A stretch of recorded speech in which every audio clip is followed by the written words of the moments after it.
آج سے ہزاروں سال قبل جزیرہ عرب کے جنوبی علاقوں میں یمن کے گرد و نواح میں ایک شہر آباد تھا جسے سبا کہتے تھے، اور وہاں آباد لوگوں کو قوم سبا کہہ کر پکارا جاتا تھا۔ یہاں کے لوگ نہایت ہی نعمتوں اور راحتوں میں تھے، ہر طرف لہلہاتی فصلیں اور پھل سے لدے درخت موجود تھے۔ مگر یہ قوم شرک میں مبتلا تھی اور سورج کی پوجا کیا کرتی تھی۔ جب وہاں کے بادشاہ شراجیل بن مالک کی موت ہوئی تو اس کی بیٹی بلقیس نے حکومت کی باغ دوڑ سنبھالی۔ بعض مورخین نے لکھا ہے کہ بلقیس کے والدین میں سے ایک جنات میں سے تھے، مگر اس نظریے کی کوئی واضح دلائل نہیں ملتی۔ ملکہ بلقیس ایک قابل عورت تھی جس نے یمن پر 9 سال نہایت ہی خوبصورتی سے حکومت کی۔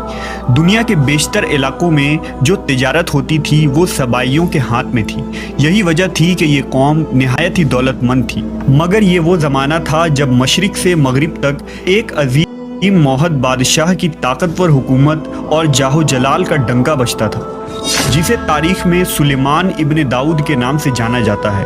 حضرت سلیمان علیہ السلام کی حکومت دنیا کے بیشتر ممالک میں تھی، جس کا دارالخلافہ یروشلم شہر تھا۔ آپ کو ہوا، جنات، چرند و پرند اور جانوروں پر حکمرانی عطا کی گئی تھی۔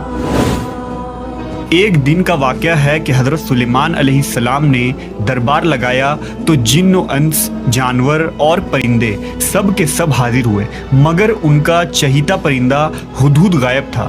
آپ نے پوچھا ہدہد کہاں ہے؟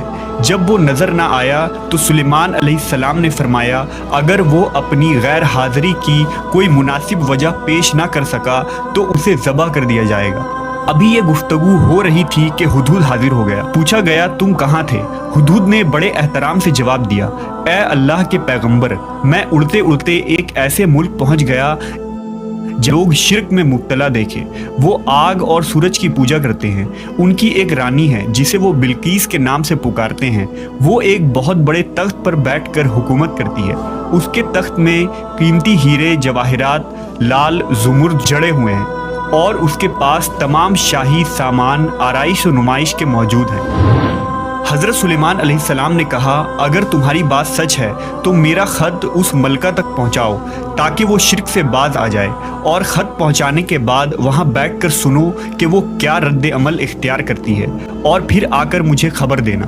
حضرت سلیمان علیہ السلام نے خط روانہ کیا، جو کچھ یوں تھا: شروع اللہ کے نام سے جو بڑا مہربان اور رحم فرمانے والا ہے۔ یہ عزت والا خط سلیمان ابن داؤد کی جانب سے ملکہ سبا بلقیس کی طرف ہے۔ جو ہدایت کی پیروی کرے اس کے لیے سلامتی ہے۔ مجھ پر غلبہ کی خواہش نہ کرو، میرے مقابلے میں سرکشی اختیار نہ کرو، بلکہ فرما بردار اور مطیع ہو کر میرے پاس آ جاؤ۔ یہ خط دراصل ملکہ سبا اور اس کی قوم کی طرف دعوت اسلام تھی۔ ہدہد نے یہ خط لے جا کر ملکہ بلقیس کی گود میں گرا دیا۔ ملکہ کے دربار میں اس وقت 300 کے قریب سردار بیٹھے تھے۔ انہوں نے جب یہ خط پڑھا تو طیش میں آ گئے اور کہا کہ یہ ہماری توہین ہے، ہمیں اس کا سخت جواب دینا چاہیے۔ مگر ملکہ بہت سمجھدار تھی، اس نے انہیں سمجھایا کہ خط سے پتہ چل رہا ہے کہ یہ کوئی عام شخص نہیں، خدا کا کوئی پیغمبر ہے، لہذا ہمیں حکمت سے کام لینا چاہیے۔ اس نے کہا کہ میں حضرت سلیمان علیہ السلام کی طرف ایک تحفہ بھیجتی ہوں، اگر انہوں نے قبول کر لیا تو وہ بادشاہ ہے، میں اس سے جنگ کروں گی، لیکن اگر انہوں نے تحفہ قبول نہ کیا تو میں اس کی پیروی کروں گی، کیونکہ وہ نبی ہے۔ ہدہد یہ ساری گفتگو سن رہا تھا۔ اس نے آ کر حضرت سلیمان علیہ السلام کو ساری بات بتا دی۔ حضرت سلیمان علیہ السلام نے جنات کو حکم دیا کہ شہر میں داخل ہونے والے راستے پر سونے چاندی کی اینٹوں کا فرش بچھا دیا جائے۔ راستے کے دونوں جانب سونے کی عجیب الخلقت جانور کھڑے کر دیے جائیں۔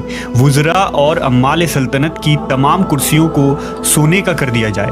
دربار کو ہیرے جواہرات سے مزین کیا جائے۔ ادھر بلقیس نے حضرت سلیمان علیہ السلام کے لیے تحائف روانہ کیے، جن میں سونے کی اینٹیں، جواہرات، غلام، کنیزیں اور ملکہ کا ایک خط بھی تھا۔ جب یہ تمام تحائف لے کر قاصد حضرت سلیمان علیہ السلام کے دربار میں پہنچے اور انہوں نے یہ سب دیکھا تو شرمندہ ہوئے۔ حضرت سلیمان علیہ السلام نے ملکہ کے قاصدوں سے کہا، کیا تم لوگ مال سے میری مدد کرنا چاہتے ہو؟ مگر دیکھ لو، جو کچھ اللہ نے مجھے دے رکھا ہے وہ اس سے بھی زیادہ ہے جو تمہیں دیا ہے، لہذا تمہارا تحفہ تمہیں مبارک ہو۔ اب تم اپنے تحائف کے ساتھ واپس جاؤ اور اپنی ملکہ سے کہنا کہ ہمارا انتظار کرے، ہم ایک زبردست لشکر لے کر آئیں گے۔ جب یہ خبر ملکہ بلقیس کو پہنچی تو وہ سمجھ گئی کہ واقعی یہ اللہ کے نبی ہے، لہٰذا اس نے جنگ کے بجائے حضرت سلیمان علیہ السلام کے دربار میں حاضر ہو کر اپنی اطاعت کا یقین دلانے کا فیصلہ کیا۔ جب حضرت سلیمان علیہ السلام تک یہ پیغام پہنچا تو آپ نے اپنے درباریوں سے کہا، تم میں سے کون ہے جو ان کے مطیع ہو کر آنے سے پہلے ملکہ کا تخت میرے پاس اٹھا لائے؟ ایک دیو ہیکل جن نے کہا، آپ کے دربار کو برخاست کرنے سے پہلے میں اسے لا سکتا ہوں، میں اس کام کی پوری قوت رکھتا ہوں اور امانت دار بھی ہوں۔ پھر ایک اور شخص جس کے پاس کتاب کا علم تھا، اس نے کہا، میں یہ تخت آپ کو آپ کے پلک جھپکنے سے قبل ہی لا دوں گا۔ پھر حضرت سلیمان علیہ السلام نے اس تخت کو اپنے پاس رکھا ہوا دیکھا تو پکار اٹھے، یہ میرے پروردگار کا فضل ہے تاکہ وہ مجھے آزمائے کہ میں شکر کرتا ہوں یا ناشکری، اور جو شکر کرتا ہے تو اس کا شکر اس کے اپنے ہی لیے مفید ہے، اور اگر کوئی ناشکری کرے تو میرا پروردگار بے نیاز ہے اور اپنی ذات میں بزرگ و برتر ہے۔ مفسرین کے مطابق وہ شخص حضرت سلیمان علیہ السلام کا کوئی دوست تھا جس کا نام آصف ابن برخیہ بتایا جاتا ہے، اور بعض نے لکھا کہ وہ آپ کا خالہ زاد بھائی تھا۔ کہا جاتا ہے کہ اس تخت کی لمبائی 80 ہاتھ، عرض 40 ہاتھ اور اونچائی 30 ہاتھ تھی۔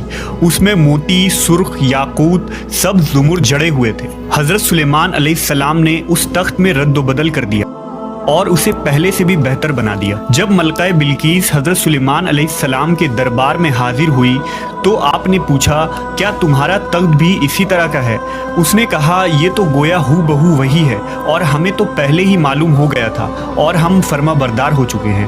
بلقیس کے آنے سے پہلے حضرت سلیمان علیہ السلام نے ایسی عمارت بنانے کا حکم دیا جس کا فرش شیشے کا ہو، نیچے پانی جاری ہو، پانی میں مچھلیاں اور دوسرے آبی جانور ہو۔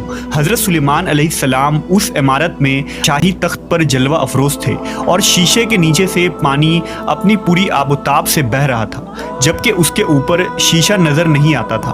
بلقیس کو اس محل میں لایا گیا۔ جب اس نے فرش کو دیکھا تو سمجھی کہ یہ پانی کا ایک حوض ہے، لہذا اپنی پنڈلیا سے کپڑا اٹھا لیا۔ سلیمان علیہ السلام نے کہا، یہ تو شیشے کا چکنا فرش ہے۔ تب وہ شرمندہ ہوئی اور بول اٹھی، اے میرے پروردگار، میں سورج کی پوجا کر کے اپنے آپ پر ظلم کرتی رہی ہوں، اور اب میں نے سلیمان کے ساتھ اللہ رب العالمین کی اطاعت قبول کر لی۔ لہٰذا بلقیس پر یہ ظاہر ہو گیا کہ جس طرح وہ شیشے کے صحن کو پانی کا لہریں مارنے والا گہرا حوض سمجھ بیٹھی، اسی طرح اس نے اور اس کی قوم نے سورج کی چمک اور دمک دیکھ کر اسے معبود اور خدا سمجھ بیٹھے۔ اسے اپنی فاش غلطی پر نہایت ہی شرمندگی ہوئی۔ بعض مورخین نے لکھا کہ اس واقعے کے بعد ملکہ سبا مسلمان ہو گئی اور حضرت سلیمان علیہ السلام کے نکاح میں آ گئی، جبکہ بعض نے لکھا کہ آپ نے بلقیس کو یمن واپس بھیج دیا اور اس کے لیے وہاں 3 بڑے محل تعمیر کروائے۔